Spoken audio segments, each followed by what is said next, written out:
Hello friends, welcome to Dheena's channel. இன்றைக்கி நம்ம சேனலில் ரொம்பவே சிம்பிளான மெத்தடில் எல்லாருக்குமே ரொம்ப பிடிச்ச ரவா லட்டு ரெசிபி எப்படி செய்கிறதுன்னு பார்க்கலாம். வாங்க வீடியோக்கு போகலாம். அதுக்கு ஃபஸ்ட்டு ஒரு பேனில் 1 டீஸ்பூன் அளவுக்கு நெய் சேர்த்துக்கலாங்க. மொத்தமாக இதுக்கு ஒரு 1/4 கப் அளவுக்கு நமக்கு நெய் தேவைப்படும். இப்போ ஃபஸ்ட்டு 1 டீஸ்பூன் மட்டும் நம்ம சேர்த்து நட்ஸ் எல்லாம் கொஞ்சம் ஃப்ரை பண்ணி எடுத்துக்கலாங்க. நான் கொஞ்சமாக பாதாமும் முந்திரியும் இந்த மாதிரி கட் பண்ணி எடுத்து வச்சுருக்கேன். அதை இந்த மாதிரி ஃப்ரை பண்ணி எடுத்துக்கோங்க. இது ஃப்ரை ஆனதும் கொஞ்சமாக திராட்சையும் சேர்த்து நம்ம இதிலே ஃப்ரை பண்ணிக்கலாம்.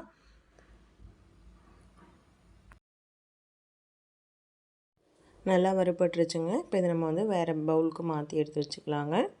இப்போ இதுலேயே ஒரு 3 டீஸ்பூன் அளவுக்கு நெய் சேர்த்துக்கலாங்க. மொத்தமாக 4 டீஸ்பூன் நெய் தான் அதுக்கு தேவைப்படும். சேர்த்துட்டு 1 கப் அளவுக்கு நம்ம ரவை எடுத்துக்கலாங்க. வறுத்த ரவை, வறுக்காத ரவை எதுவாக இருந்தாலும் எடுத்துக்கோங்க. எடுத்துகிட்டு இந்த நெய்யிலே இந்த மாதிரி நல்லா சிம்மில் வச்சு வறுத்து விட்டுக்கோங்க. பாருங்கள், ரவையை ஒரு 5 நிமிஷம் போல் நல்லா வறுத்து எடுத்தாச்சுங்க.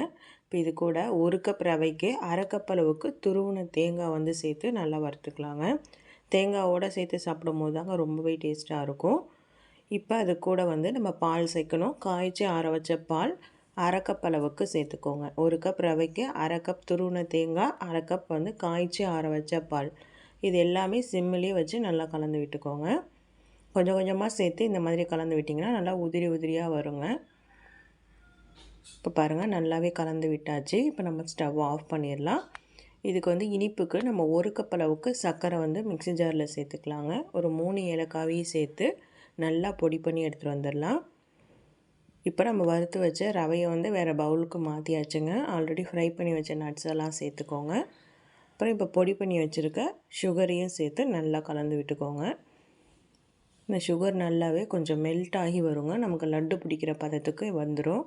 இப்போ பாருங்கள், நல்லா கலந்து விட்டதுக்கப்புறமா இந்த மாதிரி நீங்கள் லட்டு பிடிச்சிங்க அப்படின்னா ரொம்பவே சூப்பராக இருக்குங்க. இந்த மெத்தட் ரொம்பவே சிம்பிளாக இருக்கும். இந்த தீபாவளிக்கு கண்டிப்பாக செஞ்சு பாருங்கள். அவ்வளோதாங்க, ரொம்பவே சூப்பரான ரவா லட்டு ரெடி ஆகிடுச்சு. ரொம்பவே சிம்பிள் தாங்க இந்த மெத்தடு. பாருங்கள் எவ்வளோ சூப்பராக இருக்குது அப்படின்னு. கண்டிப்பாக இதே மாதிரி ட்ரை பண்ணி பாருங்கள். ட்ரை பண்ணி பார்த்துட்டு உங்களுடைய ஃபீட்பேக்ஸை எனக்கு கமெண்ட் செக்ஷனில் கமெண்ட் பண்ணுங்கள். இந்த வீடியோ பிடிச்சிருந்தால் லைக் பண்ணி ஷேர் பண்ணுங்கள். மறக்காமல் நம்ம சேனலில் ஃபஸ்ட் டைமாக பார்க்குறீங்கன்னா சப்ஸ்கிரைப் பண்ணிக்கோங்க. இதே மாதிரி வேறு ஒரு இன்ட்ரெஸ்டிங்கான வீடியோஸோடு உங்களை மீட் பண்ணுறேன். Thank you friends.